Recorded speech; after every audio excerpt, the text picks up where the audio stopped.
ই sports মানে শুধু স্ক্রিনের সামনে বসে থাকা নয়, তাদের জন্য এটা ছিল একটা জেদ।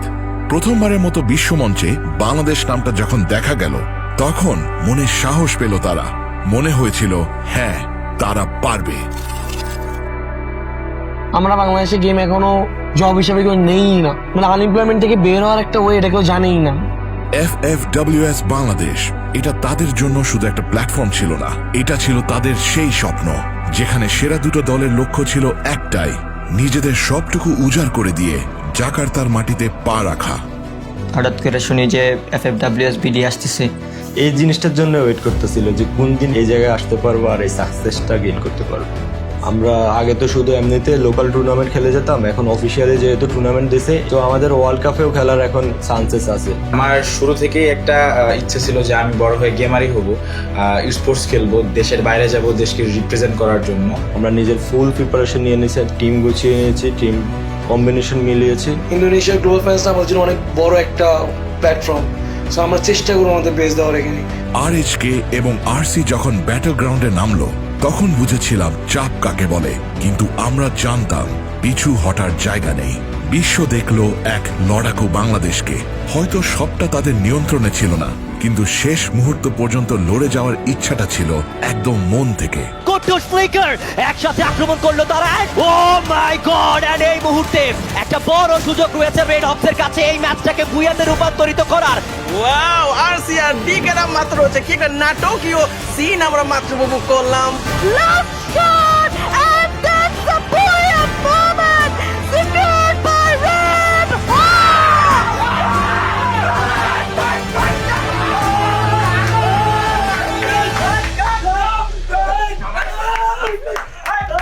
রেড ক্লিপ, আপনারা সে জায়গাতে যাচ্ছেন টিম রেড হকসের সাথে ইন্দোনেশিয়ার জাকার্তাতে FFWS গ্লোবাল ফাইনালস পারফর্ম করতে।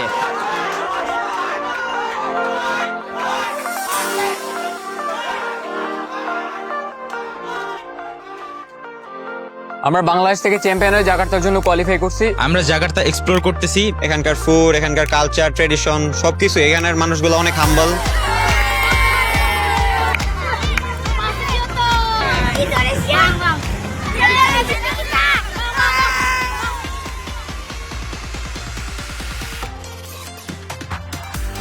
লবি থেকে শুরু করে জোন পুশ করার সেই টান টান উত্তেজনা, পর্দার আড়ালে তাদের গল্পগুলো ছিল বন্ধুত্ব আর একে অপরকে আগলে রাখার। যখন একজন নক হতো, বাকিরা তাকে মেন্টালি সাপোর্ট করার জন্য ঝাঁপিয়ে পড়ত। এইটাই তো তাদের আসল সার্ভাইভাল, এইটাই তাদের প্যাশন। যে আরো নতুন কিছু শিখতেছি, আরো জানতেছি, আরো বেটার করার ইচ্ছা, আরো বড় মাইলস্টোন সেট করা। এই মুহূর্তে কিন্তু এলবিটি একা হয়ে যাবেন, এলবিটি কে প্রেসার করতে হবে। কুট্টুস, ইয়েস, বাংলাদেশের রেড হক শুরু করেছে কিছু ফিয়ারলেস মুভ, রেড হকদেরকে এগিয়ে নিয়ে যাবে এক অনন্য মাত্রায়। ফাইনালের আগে আমাদের টিমের যেটা মেন ফোকাস সেটা হচ্ছে আমরা প্রত্যেকটা ম্যাচে লাস্ট জোন ধরার ফোকাস করব। মাঝখানে একটা বড় ট্র্যাপে ফেসে গিয়েছে রেড হক, চান্স যেন একদমই কিনা। বলতে গেলে আমাদের ফার্স্ট উইকটা অত বেটার ছিল না, আমরা খুবই টাফ সিচুয়েশনে আসলাম, কারণ অন্যান্য টিমগুলোর স্ট্র্যাটেজিগুলো আমরা ধরতে পারি নাই।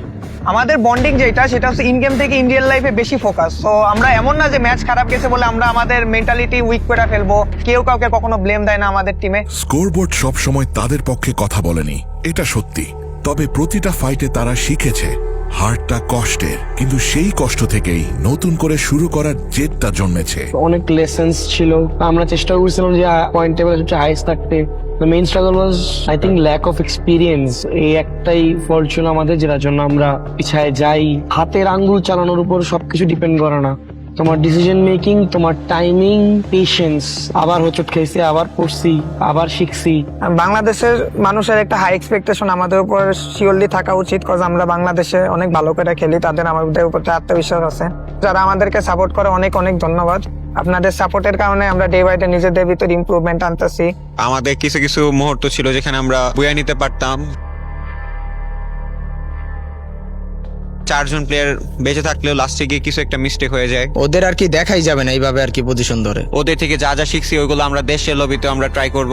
অন্যান্য টিমগুলোর কোর্স থাকে, তারপরে বড় বড় স্পন্সরশিপ থাকে, ওদের সব দিক দিয়ে সাপোর্ট আছে।